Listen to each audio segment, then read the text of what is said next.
தலைவர்களின் பிறந்த நாளின் போது கைதிகளை விடுதலை செய்வது தொடர்பாக உச்சநீதிமன்றம் சில அறிவுரைகளை வழங்கியிருக்கிறது. அது குறித்த கூடுதல் தகவல்களை செய்தியாளர் நிரஞ்சனிடம் கேட்கலாம்.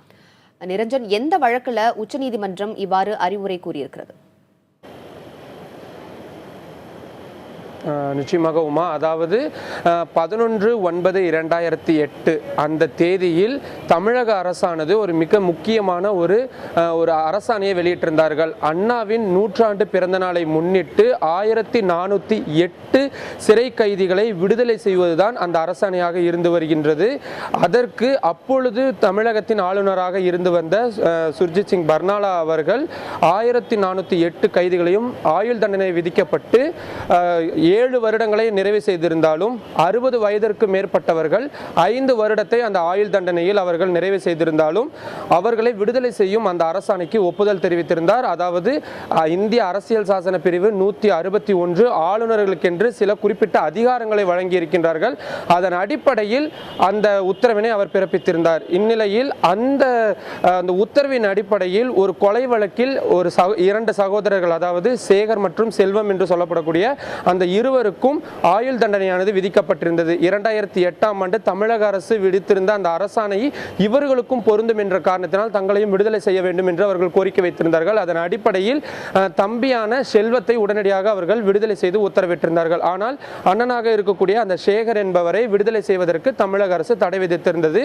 தனக்கும் அந்த அரசாணை பொருந்தும் என்று கூறி அவர் சென்னை உயர்நீதிமன்றத்தில் வழக்கு தொடுத்திருந்தார். அந்த வழக்கினை விசாரித்த சென்னை உயர்நீதிமன்றம் கடந்த 14/9/2015 தேதி அவரை விடுதலை செய்வதற்கு ஒப்புதல் அளித்திருந்தார்கள். இதனை எதிர்த்துதான் தமிழக அரசானது உச்சநீதிமன்றத்தில் மேல்முறையீடு செய்திருந்தார்கள். அந்த மேல்முறையீட்டு மனு மீதுதான் இன்றைய தினம் இந்த முக்கியமான சில அறிவுறுத்தல்கள் கொடுக்கப்பட்டிருக்கின்றது. உச்சநீதிமன்ற நீதிபதி தீபக் மிஸ்ரா மற்றும் சி நாகப்பன் ஆகியோர் அடங்கிய அமர்வுதான் இந்த மிக முக்கியமான அறிவுறுத்தல்களை கொடுத்திருக்கின்றார்கள். அதன் அடிப்படையில் பார்த்தமேயானால் தலைவர்களின் பிறந்த நாள் மற்றும் சில முக்கியமான அரசு விழாக்களின் பொழுது சிறை கைதிகளை விடுதலை செய்யும் அந்த மாநில அரசின் உத்தரவுகளின் மீது அப்படியே எந்த விதமான நடவடிக்கையும் எடுக்காமல் இது குறித்து நிறைய ஆய்வுகள் செய்ய வேண்டும்.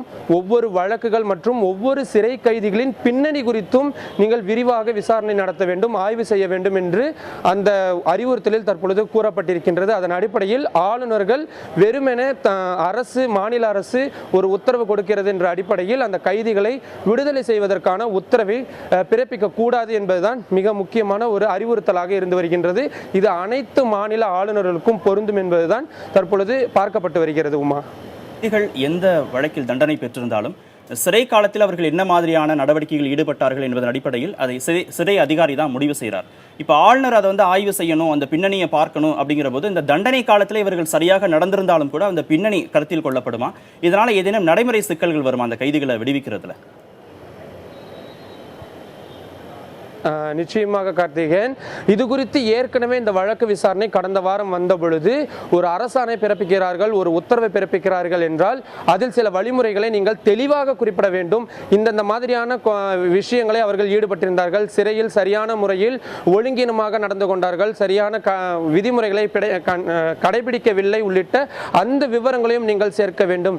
வெறுமென அவர்களை விடுதலை செய்யும் ஒரு உத்தரவினை பிறப்பித்து விட்டு அதற்கு எலிஜிபிளாக இருக்கக்கூடிய, அதாவது அதற்கு தகுதியாக இருக்கக்கூடியவர்கள் அனைவரும் தாங்களும் விடுதலை செய்யப்பட வேண்டும் என்று கோருவார்கள். அப்படி இருக்கும் பட்சத்தில் அது மிகப்பெரிய ஒரு குழப்பத்தை ஏற்படுத்தக்கூடிய ஒரு விஷயமாக இருந்து வரும். எனவே இந்த விவகாரங்களில் தான் ஆளுநர் தனது அதிகாரத்தை பயன்படுத்தி அந்த கைதிகளை விடுதலை செய்ய உத்தரவிடும் பொழுது பல்வேறு ஆய்வுகளை மேற்கொள்ள வேண்டும். இதற்காக சூப்பர்வைசரி கமிட்டி என்று சொல்லப்படக்கூடிய அவர் தனக்கென்று ஒரு கமிட்டியை உருவாக்கி கொண்டு இந்த குறிப்பிட்ட கைதிகளை விடுதலை செய்வதற்கான முகாந்திரம் இருக்கிறதா, அல்லது இவர்களை விடுதலை செய்வதன் மூலமாக சமுதாயத்தில் ஏதேனும் மீண்டும் பிரச்சனை எழுவதற்கான வாய்ப்புகள் இருக்கிறதா, அரசியல் நோக்கங்கள் இருக்கிறதா உள்ளிட்ட பல்வேறு விவரங்களையும் ஆராய வேண்டும் என்பதுதான் உச்சநீதிமன்றத்தின் தற்பொழுது அந்த அறிவுறுத்தலின் ஒரு முக்கிய சாராம்சமாக இருந்து வருகின்றது. அது மட்டும் இல்லாமல் தற்பொழுது அந்த 161வது அரசியல் சாசன பிரிவின் கீழ் தான் ஆளுநரின் அதிகாரங்கள் அனைத்தும் பொருந்தி இருக்கின்றது. அப்படி இருக்கும் பட்சத்தில் எதிர்காலத்தில் இது மாதிரியான விஷயங்கள் வரும் பொழுது குறிப்பிட்டு அவர் பார்க்க வேண்டும் என்பதுதான் ஒரு முக்கியமான அறிவுறுத்தலாக இருந்து வருகிறது. கார்த்திகேயன்.